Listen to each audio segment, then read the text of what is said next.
Good evening, everyone. Again, welcome. My name is Beth Alvey. I'm the Director of Policy for Audubon, Florida. And welcome to our Friday learning session of Audubon's Assembly. So this evening, before we get started, I'd like to take a moment to thank our sponsors, including Darden, Florida Power and Light Company for making this event possible, and our many other generous sponsors who also have helped support us. And thank you to the Jesse Ball DuPont Fund for their generous support of the Audubon Virtual Assembly. So just want to take a few moments to go over some housekeeping, and much of it is explained over here. All attendees are in listen-only mode. Please use, as Flavia mentioned, please use the chat function that's at the bottom of your screen to post questions to the presenter, and the questions will be answered at the end of the webinar. Also, for your benefit, a recording of the webinar will be made available online for you to go back to and view later on.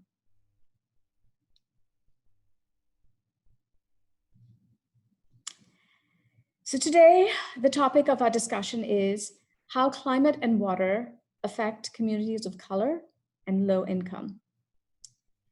On the first day of assembly, those of you who are attending, Julie said people ask us often, what is Audubon? The road in Germany? The bird people? Yeah, we are the bird people, but we are so much more. Audubon's mission is to protect places, birds, and people now and into the future. And that's not just for some birds or for some people, but for all. And while we have a long history of strong science and policy victories, the benefits of those victories have not always been shared by low-income communities and communities of color. At the same time, we know that these same communities often bear the impacts of climate change, of flooding, of loss of green space, and wetland losses disproportionately. Everyone should benefit from conservation, and conservation needs all of our voices to be successful. It is time for the conservation community to be intentional about this going forward. Our panelists this evening are well-known experts on environmental justice, and we are so grateful to them for sharing their knowledge and their expertise as we at Audubon begin this journey.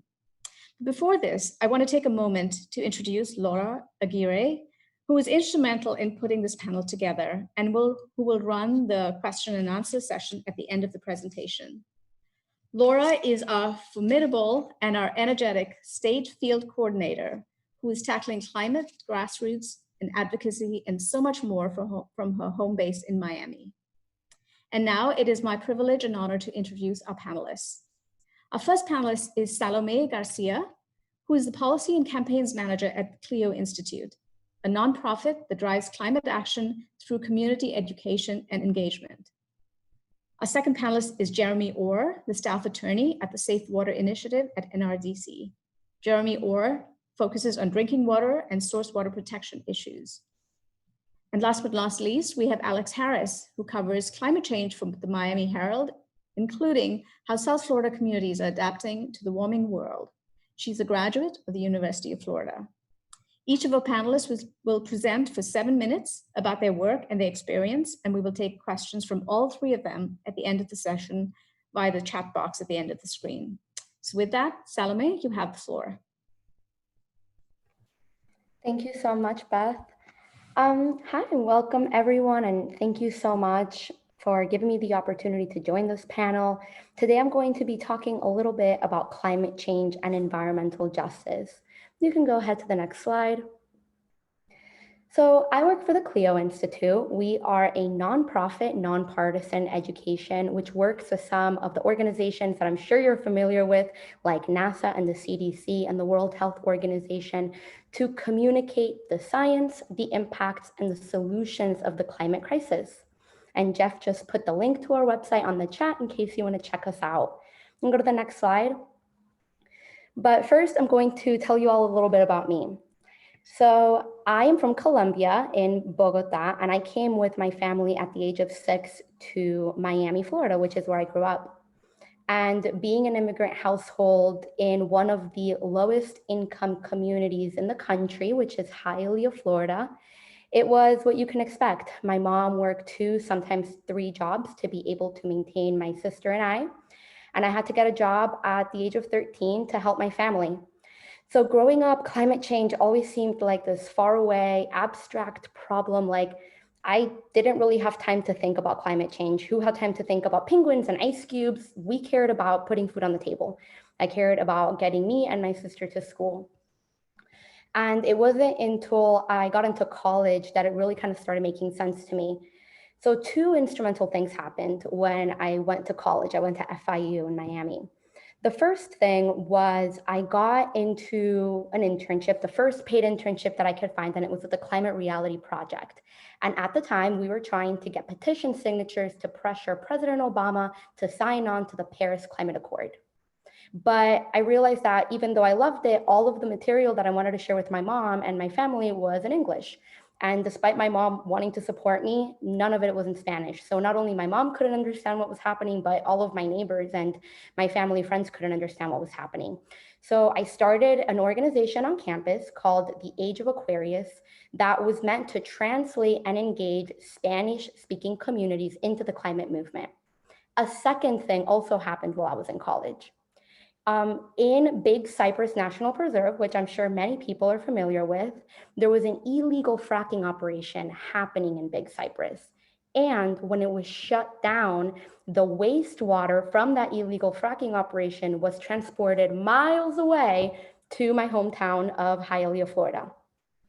I didn't understand why that happened, and I didn't understand what my family could do about it when in Hialeah, like I mentioned, most people spoke English. So I started getting even more involved with not only translating educational material in Spanish, but also trying to get people civically engaged in Spanish, especially communities led by single woman head of households. I quickly became recognized as the primary environmental activist in FIU, and I was invited to the White House to meet with President Obama and then EPA Administrator Gina McCarthy. And as I was at the White House, I realized that I was the only young woman of color in the room. Filled with university presidents and other leaders in Obama's administration, I started listening to the solutions that people were proposing and realized that a lot of the solutions I was hearing wouldn't really be an option for my mom or myself or anybody in my neighborhood. And that really got me thinking, why are we talking about people of color and vulnerable communities as if they were so far away? I realized that what I wanted to focus on was making sure that I was bringing people from where I grew up and people like me and people in other more vulnerable communities to the table to speak about the solutions that they wanted to be implemented in our communities and in our states. And it wasn't really until I graduated from FIU, I began a graduate program at Yale in climate change and health. And now I'm a student at FSU getting a JD in environmental law. It was really the Clio Institute and my current studies that are providing me opportunities to really dedicate my life to uplifting different voices to the table. And so now I'm going to turn the attention back to the slide to talk a little bit about the work that I'm currently doing with the Clio Institute. So you can go ahead to the very next slide from this one. We're going to talk about what is this? You already know this. We're going to say it again, how climate change is impacting people of color.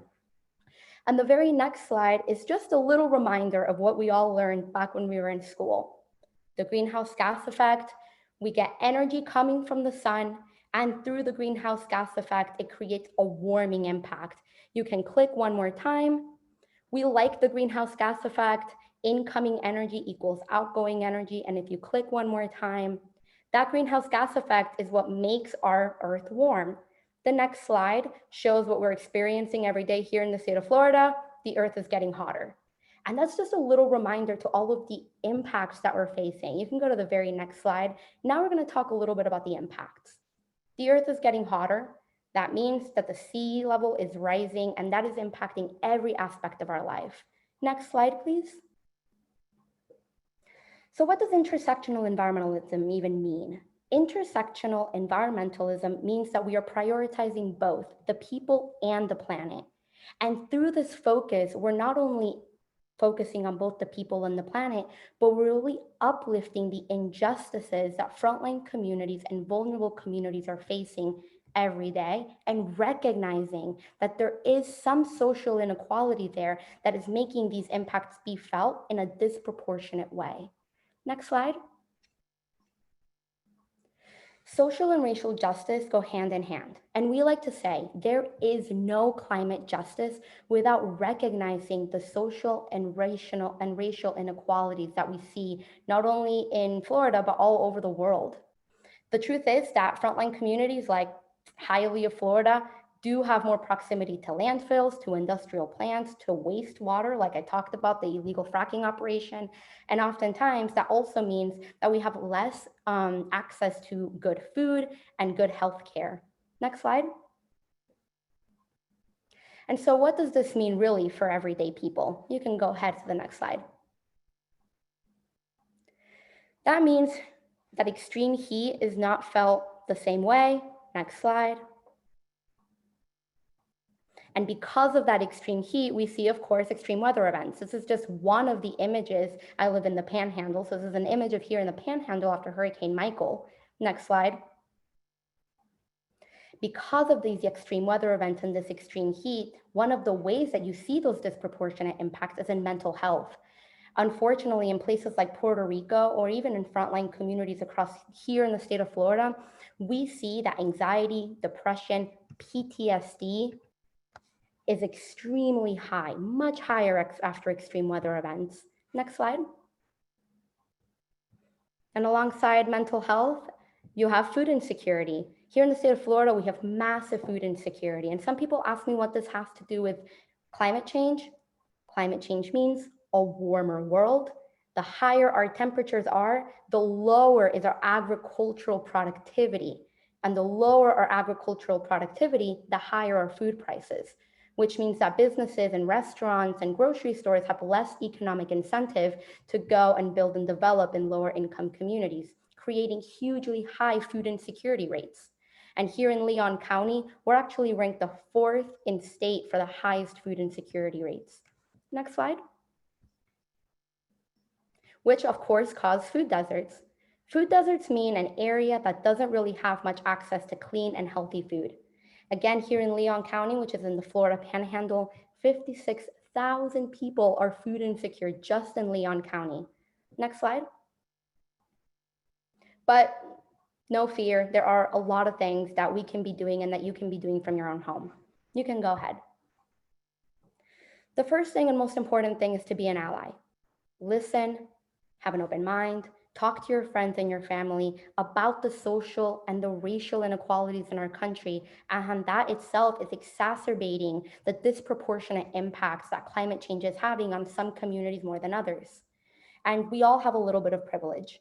No matter where you are, being able to have access to the internet, being able to have a roof over your head, or being able to just have a few extra dollars to go across the street and grab some food, having privilege is not a bad thing.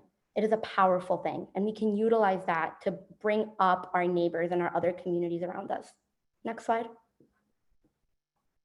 And of course, we can continue to educate ourselves. I learn something new every single day, especially about intersectional environmentalism and the way that climate change and energy issues are really interwoven into every single part of our lives. So continue to learn, use social media, come to these types of panels to continue to educate yourself, and then have these conversations with your friends and family. You can go to the next one. And of course, I would be remiss to say, vote. The elections are coming up.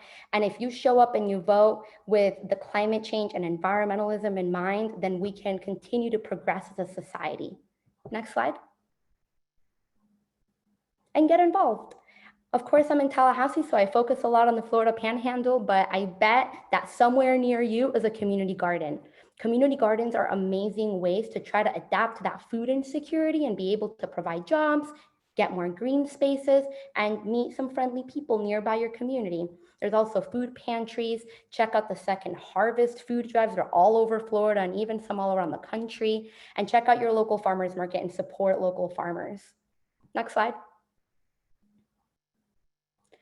We all have the ability to be an advocate. You don't need to be a lawyer or a scientist or an expert in your community to advocate for important issues nearby.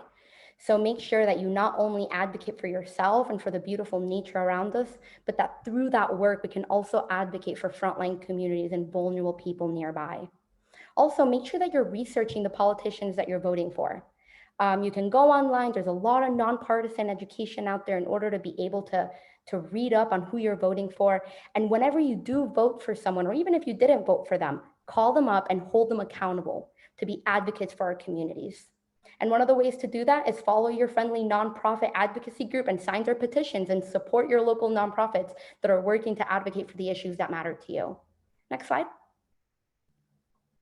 I was only able to do a few minutes on this. Of course, we can all sit here and talk about intersectional environmentalism for the rest of our lives. So please feel free to follow us on social media. I'm going to put my email address available to you. So if you have any other questions or you want to get involved with the Clio Institute, feel free to reach out. Thank you so much.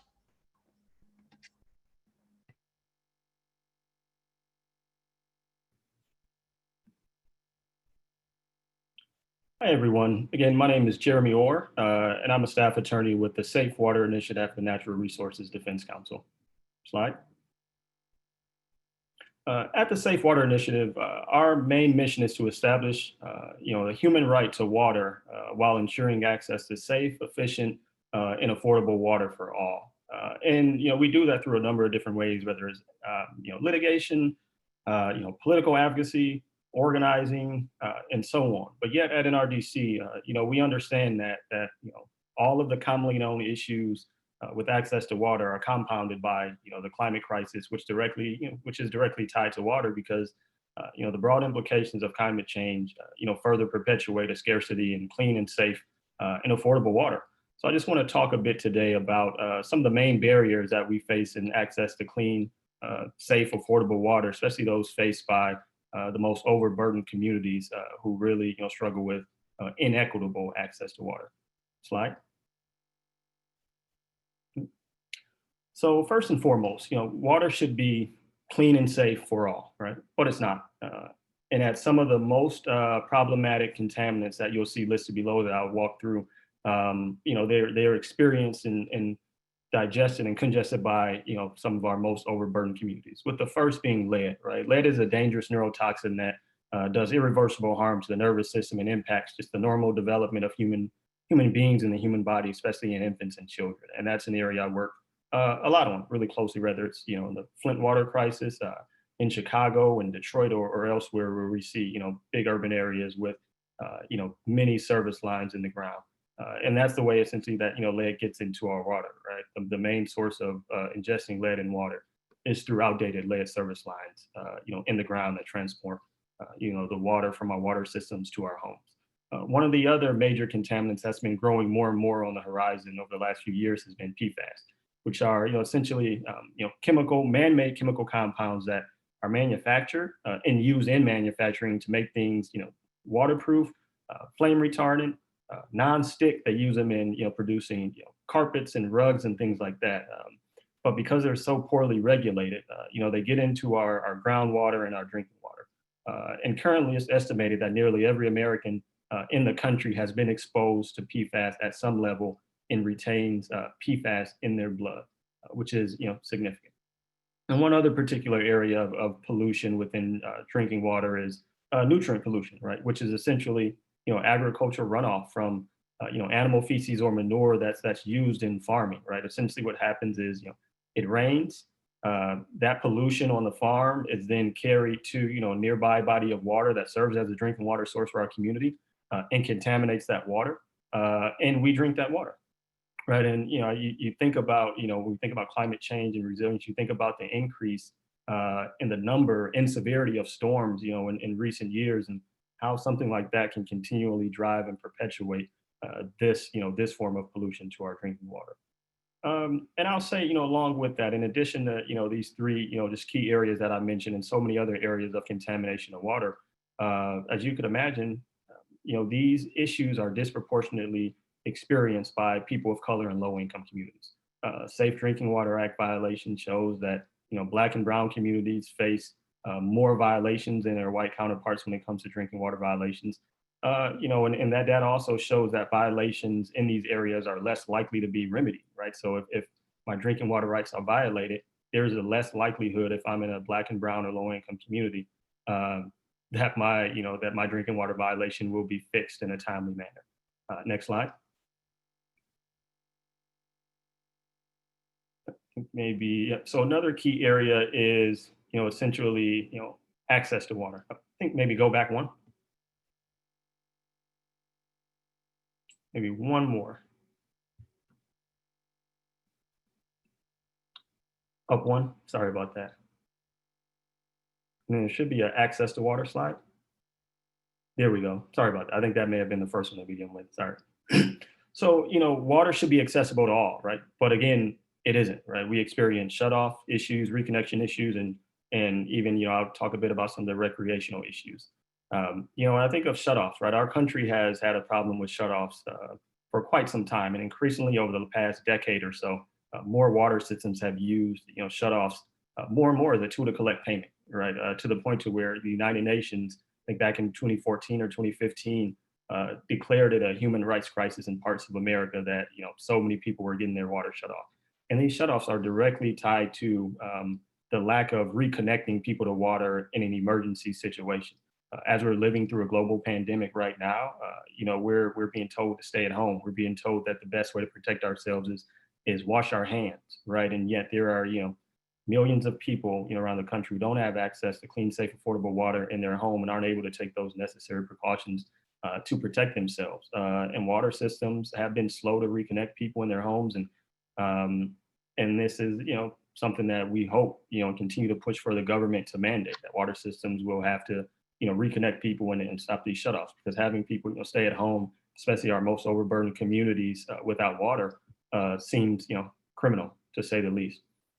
And the other piece of this I'll say is recreation. And when I think of recreation, they're kind of twofold, but I think of it under access in particular from a lens of shoreline erosion, right? Not being able to actually utilize the water, natural resources that you have access to. I mean, you all are in Florida. You're no strangers to shoreline erosion. You know it all too well. But this is an issue that's on all coasts and even in the Midwest. I work with communities, even in Michigan and in Illinois, who live on the Great Lakes, but it's unsafe for them to access, the lakes with the rising, levels of water, and not to mention the issues of property loss faced by, shoreline erosion. It's impacted both wealthy communities and poor communities alike. I'll say, believe it or not, there's a large Black community in the South Side of Chicago that I work with, whose number one issue is shoreline erosion, right? Like, who would have thought? But their property rights are being, trampled on because their current government has not taken swift action to ensure, the reduction of shoreline erosion. Next slide. Also, water should be, I'll say affordable, right? But again, it isn't affordable for many people. Climate change has caused this decline in water quality, as you all could imagine, right? Which means that there's less potable or water, usable for human consumption, which means that water utilities are taking advantage of it and upping the price of water. We've seen this, in terms of the cost of water, with the, I'll say the movement towards privatization and regionalization in so many areas of utilities, public utilities or private utilities, in particular in water, over the last 10 years has resulted in, many Americans paying double and triple what they were paying 10 years ago for, on their water bill. Right, and as such, many Americans can't afford, their water, and so therefore they're shut off, which we talked about before, and having to choose between, essential bills, right, other essential bills, water, medical needs, and so on. And I think because of that, we've seen, two sources of advocacy, come up more recently in that regard to really help support, frontline communities and impacted communities. One of those being I would say income-based water rates and low-income rate assistance programs. Income-based water rates, being about, instead of merely charging people for the amount of water they use for consumption, it instead takes into account your income, your household situation, and sets a rate that coincides with your ability to pay. And additionally, with low-income water rate assistance programs, most people are familiar with the low-income energy assistance programs for your gas and electric. A lot of times in the winter, And this is essentially that, but for water, right? We've seen many major cities over the last couple of years create programs for low-income water assistance, and we've also seen, a federal push for a low-income water assistance program. Next slide. And I'll say, on this piece as well, like water should be conserved, right? It seems obvious, right? But it's not happening. Water systems are not doing what they need to do to protect our natural resources as it relates to water. And instead they struggle with, many struggle with, mismanagement of water for things that seem like easy infrastructure fixes. One of those issues is water loss. I'll say water loss is essentially when your water utility company has poor leaky pipes and they lose water before it even makes it to your home. Believe it or not, the United States of America loses more than 6 billion gallons of water per year nationally. And that's due to just outdated old infrastructure. And you can imagine the brunt of that is felt by, hard hit, overburdened communities. And to just put that in context for how much water we usually lose a year, that's enough water to completely drown Manhattan in New York City, to have the whole borough underwater. I'd say the other piece of that is water waste, right? Water waste, unlike losses, you lose water before it gets to your home. Water waste is, when you lose water once it hits your home. So once it may cross over your meter into your home, you lose it because of leaky pipes. And as we know, plumbing is expensive. Many overburdened individuals and communities cannot, afford what it costs to replace all your plumbing. And I think, our water systems need to do more to provide assistance and aid for individuals and families who simply cannot afford to make that switch, to make water more accessible and more affordable. And with that, I think all of these things are, exacerbated by just one, overusage, right, by water utility systems who put in permits for water, more water than they actually need to account for things like the loss and waste. And then, and all of this is kind of perpetuated by this idea of water being a commodity as opposed to a public resource, right? So all of these aforementioned issues, are kind of fostered by, this idea that, somebody now owns this water that they pay pennies on the dollar for. They can charge you for it at astronomical amounts, and that it's kind of, no longer yours, and that needs to be fixed. Slide. I think that just kind of leads me to, kind of my closing thoughts on how we move forward in a path forward for addressing issues of water equity, and especially with the backdrop of a climate crisis. I think part of that means, being assertive and saying that water is a human right. We need to do our best to champion that narrative and push policies that treat water as a human right. We also need to, do a better job of planning for more better equitable management, infrastructure, and climate resilience. And that means creating systems that manage water resources with the most vulnerable communities in mind, not as an afterthought. I'll say lastly, we need to do all that we can to ensure meaningful engagement of impacted communities. Without them at the table, lifting up their own stories, sharing their own experiences, we'll never get to a point of progress in that regard. Slide. And that's it. So looking forward to answering you all's questions a little later. Hi, everyone. Good evening. I'm excited to talk to you tonight about the importance of storytelling in the conversation about how climate change affects communities of color and low-income communities. Next slide. So first, I want to talk to you about Loretta DePriest and Hurricane Michael. Obviously, we saw a little bit about Hurricane Michael earlier on in this presentation, and I went up to cover the aftermath of the storm a couple of weeks after then Category 4, but later upgraded to Category 5 hurricane slammed into the Panhandle and caused a tremendous amount of damage in a community that was not financially or physically prepared for it. So a photographer, Matthias Ochner at the Herald, and I, we showed up on the scene, and we, of course, where can we see the most damage? We went to Mexico Beach, which is where most of the photos you've seen come from. Mexico Beach, if you don't know, is actually a vacation town. So it's a lot of wealthy second homes, a lot of people who had an opportunity to leave, a lot of people who have the financial resources to have insurance, make their house resilient, get out in time, go hang out with family and friends and stay safe. There was not a lot of death there, and a lot of that destruction is covered because those people were financially and physically prepared. And then of course we thought, well, this is great. We're getting good images, but we want to tell the stories of the people it really matters to. So we stopped at some churches on the way, and we started talking to a lot of people. Where should we go? Whose stories aren't being told? And they pointed us to this Section 8 housing, which had gotten absolutely wrecked, directly in half. There's a great video on our website. If I can find the link, I'll share it, that Matthias Ochner did.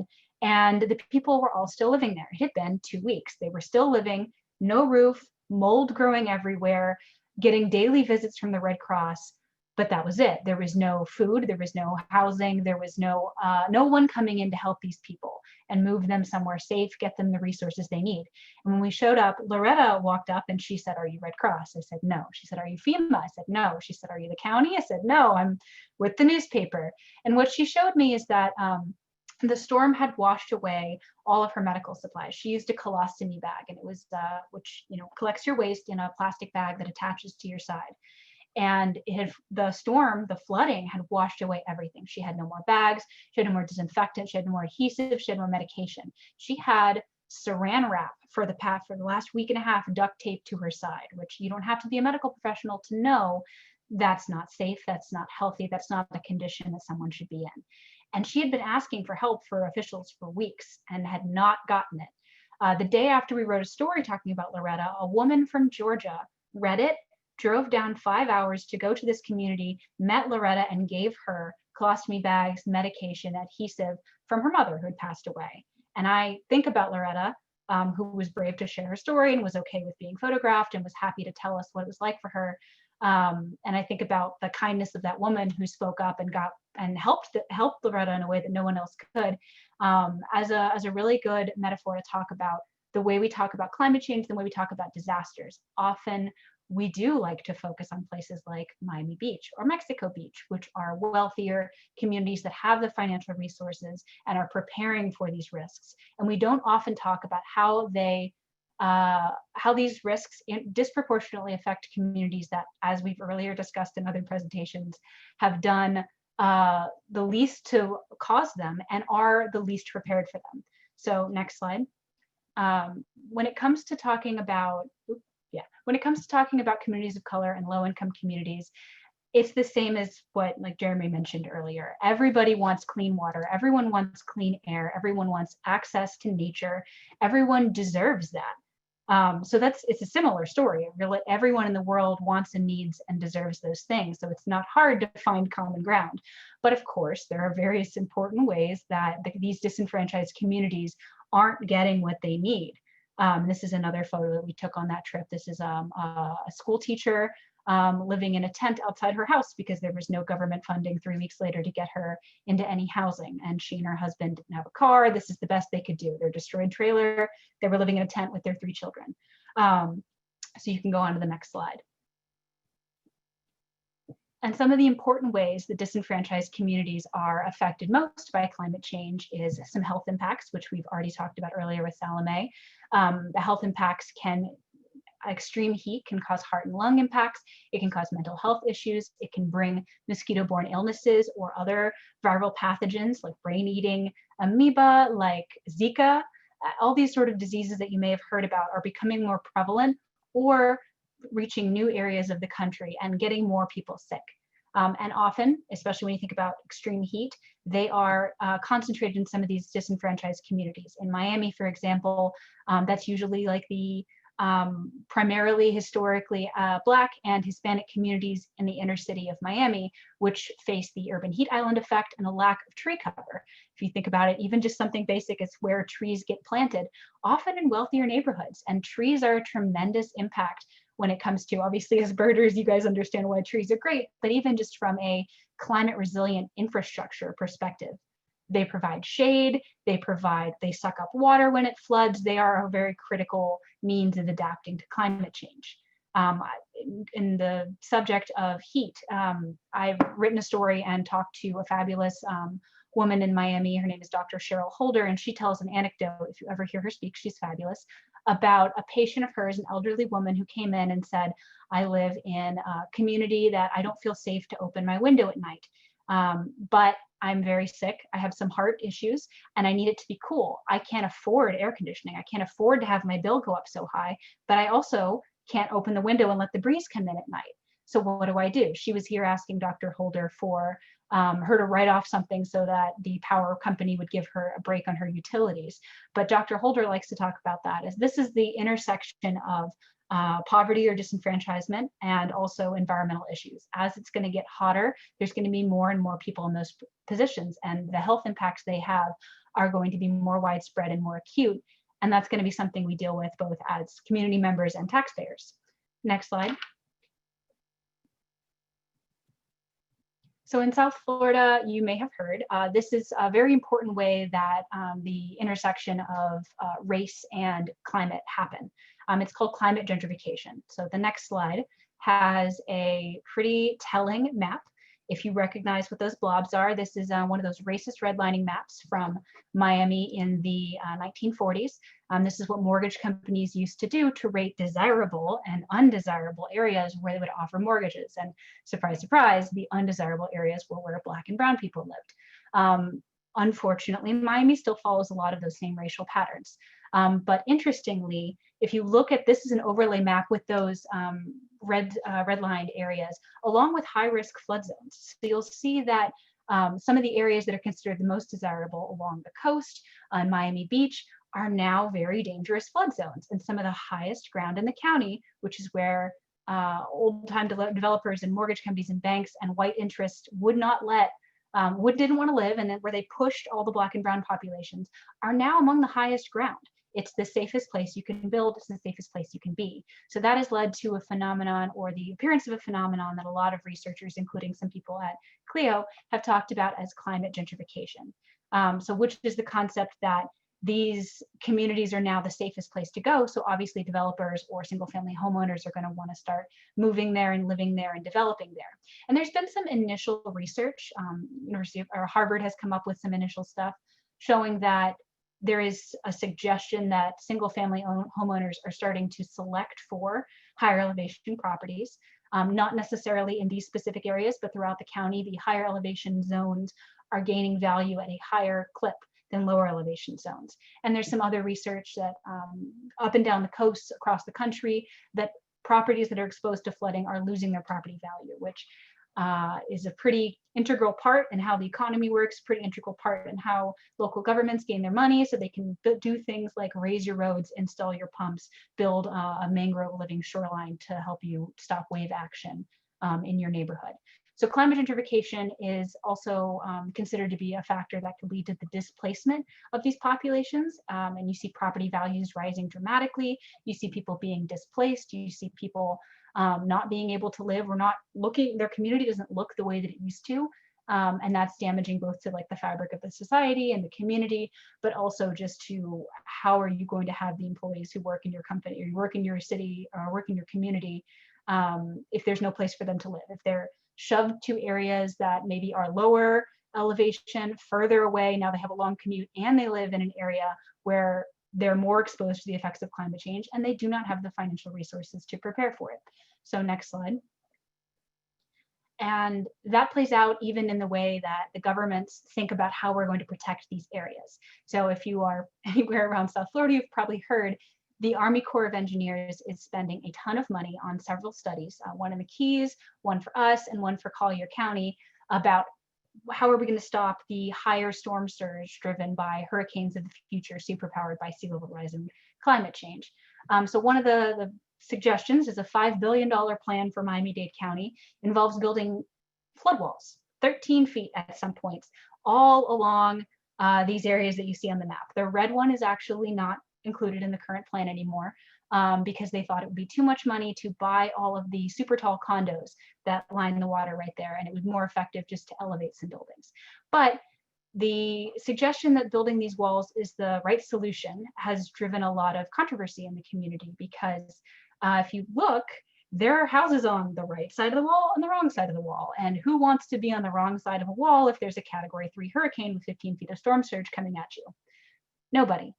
So the idea, the criticism that this suggestion has drawn is that it creates winners and losers and affects property values. And if you look, there is a pretty important community you see right there. There's no wall in front of them. And that is something that has really, again, it's very controversial here.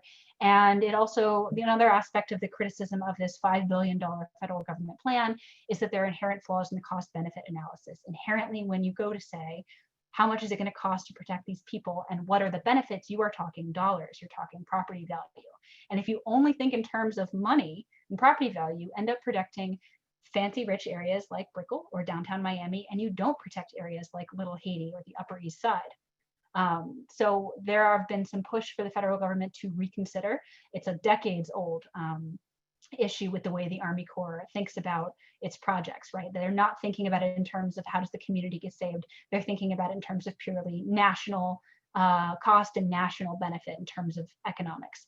So there's this project is nowhere near getting funded, nowhere near getting physically built, but a lot of community members have talked about how it could exacerbate inequality in the community, and we've been following that pretty closely. So next slide. I'm going to talk about the kind of storytelling that people respond to and the kind of storytelling I like to do. And it's a focus on human beings and a focus on solutions. So I like to talk about a story I wrote in North Miami. This is a historically and majority Black community. It's in a pretty big flood zone. It's one of the transverse glades, which is a jargony term for the water that flows from the Everglades directly to the ocean. This is one of the low-lying areas. It's like a floodplain. So they have a lot of problems with flooding, and they have lower home value than, say, the city of Miami does or the city of Miami Beach does. So in this neighborhood, this woman, Maddie Mays, bought a home. It was her dream home. It was going to be just like the farmhouse she grew up in California. She was really excited. And then less than a couple of weeks later, it flooded tremendously. Her backyard came almost into her house. And her neighbors walked across the street and said, "Oh, you bought the flood house." And she's like, "Great, I wish you'd told me that earlier." And eventually the flooding got so bad, it flooded over and over inside the house. She had to get it fixed, that she couldn't sell it. She didn't feel in good conscience she could sell this house. You would have had to tear it down. So she sold it to the city of Miami, or city of North Miami, and they turned it into a flood park. So it turned into a community solution, a place to absorb water, a place to learn about sea level rise. There was lots of educational pamphlets in all three languages, Haitian Creole, Spanish, and English. And there were community events held there. And it was also sort of a park. It is a park that you can go to and walk your dog and take your kids. And there's like things that children can play on. It became a placemaking opportunity in the community. It solved a problem, it spoke to a solution, and it educated the community around it. And it was a lot cheaper than the solutions that places like Monroe County and the Keys or Miami Beach are looking at when it comes to raising roads or elevating streets or elevating buildings or installing flood pumps. So I really liked this story, and I thought it was a very, it was kind of the idea of what we want to do in storytelling, right? Is you don't want people to feel helpless. You don't want to, you want to instill the interest in them that there is advocacy to be done, there are solutions out there, and they can play a critical, active role in making the community something they want to live in and making it last for a long time. And also this story was important because it highlighted a community that generally you don't really hear about when it comes to climate solutions. You really do hear about Miami, Miami Beach, maybe Key Biscayne, maybe the Keys. You don't really hear about these other cities which are trying to do stuff, but they don't have as much money or as much attention paid to them. So yeah, you can go on to the next slide, but that pretty much covers it for me today. If you have any questions, these are the ways you can reach out. That's another picture of me at Hurricane Michael. And thank you guys all so much for your time today.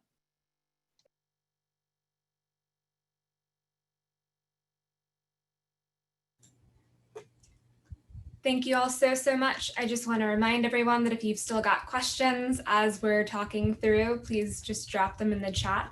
And we're going to get started with a couple of the questions that have come in. And I'm just going to be asking to the panelists individually, but if anybody has something to add, please go ahead and step in. So Salome, I was going to ask you, what is the most important advice that you would give to an organization or an individual that is just newly reorienting themselves towards environmental justice? Thank you so much for asking me that, Laura. You know, in the past couple of months, and Clio Institute, kind of like Alex mentioned, we've been doing climate justice work for many years. And it wasn't really until this past year we have gotten so many more requests to really introduce the concept of intersectional environmentalism. And honestly, that's really exciting. And it's really beautiful to now see organizations that previously didn't think about the concept of how environmentalism and climate and energy issues really intersect with other issues. What I would say is, one, the best way to be an ally is, rather than doing the very same thing and expecting new audiences to come to the table, to meet people where they're at. I think that just by offering Spanish interpretation, for example, and practicing language justice is a really beautiful way of practicing that. Unfortunately, the reality is that it's really difficult to reach new audiences when we're only virtual. And that's just kind of the new world that we're in. So I think that reaching out to non-traditional partners that really have membership of frontline community and vulnerable community networks is one of the ways that we've seen organizations expand their work. And rather than approaching non-traditional partners, maybe it's a faith, maybe it's your church, maybe it's a nearby shelter, maybe it's a local YMCA chapter. And rather than approaching a group with, hey, why don't you listen to my issues? It's approaching with a lens of, hey, let's work together. What do you guys care about? Maybe there's something that we can provide for you. How can we work together to talk about how both of the issues we care about really intersect?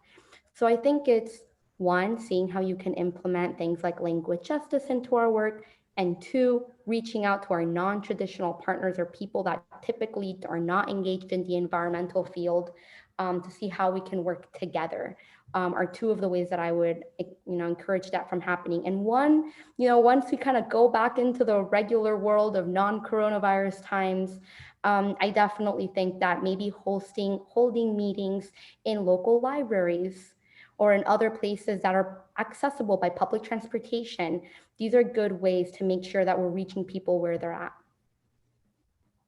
Thank you. Jeremy, there's been a couple of questions that have come in, and I'm going to try and coalesce them into one, so it's kind of amalgamation. But communities of color are disproportionately impacted by flooding or degraded lakes, rivers, wetlands. What are effective or innovative ways to ensure that those communities are included in solutions? And do you have an example of that successfully being done? Yeah, absolutely. Like you mentioned, there are so many different avenues in which the overburdened communities are hit as it relates to water, whether it's access, affordability, contamination, so on. And I think the biggest piece of that is, it really has been failure of government to meaningfully engage residents and how they manage water, right, in their water systems, right. So creating a system that works for them.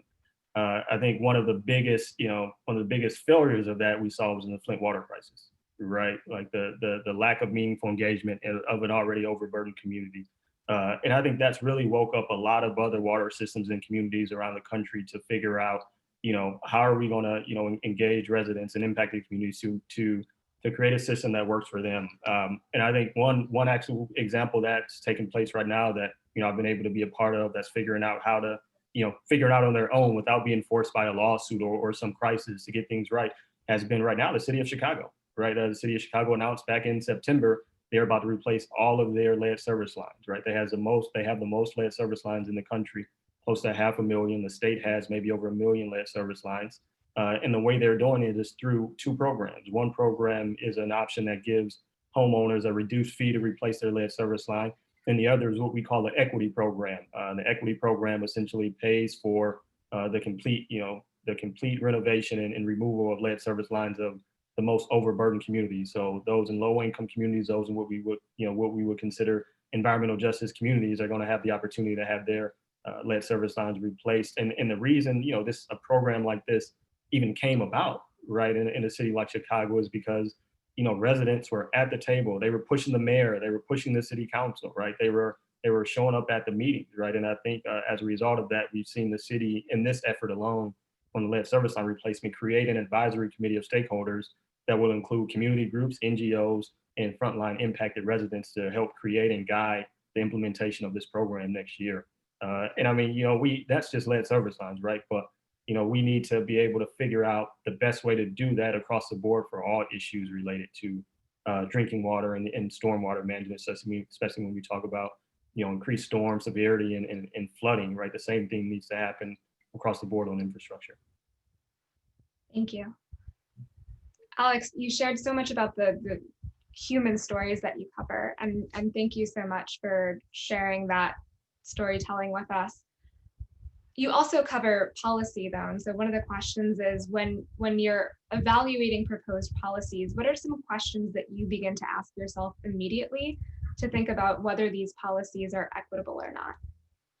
So that's a great question, and it's kind of at the core of what anyone who wants to know about equity would do. Is you take a look at a proposal and you think, okay, who has to pay for it? Policy is kind of vague, but who has to pay for it is usually a really important thing. Is it all taxpayers pay for it evenly?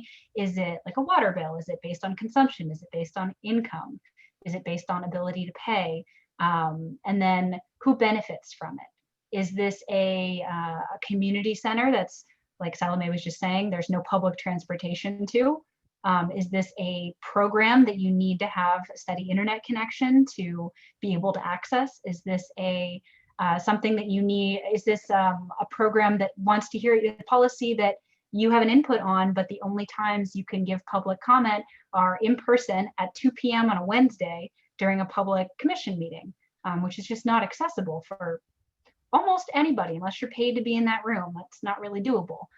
So there's a lot to think about when it comes to any policy, and that's kind of the core that without getting into specifics, yeah, where does the money come from? Where does it go? And who could access this and who needs to access it are kind of the important parts. So if you're thinking about something like a road being raised, who's paying for it? The entire city. Who gets to access it? The 12 people who live on this street, which, I mean, that's how all roads work. But it's important to think about, and especially when the price tag gets a little bit higher for some of these newer, more costly infrastructure. Thank you all so much. There are actually so many more questions that we could answer, but unfortunately we're coming up on our time here. So that is our last question. Thank you to everyone who joined us for this discussion, and a very special extra thank you to our wonderful presenters. We're now going to take a short break before our final virtual field trip. We do have to completely close down the session so we can do some tech checks in between, but at 6:15, you can log back in using the same URL, and we'll be touring coastal sites across Florida. Thank you all so much.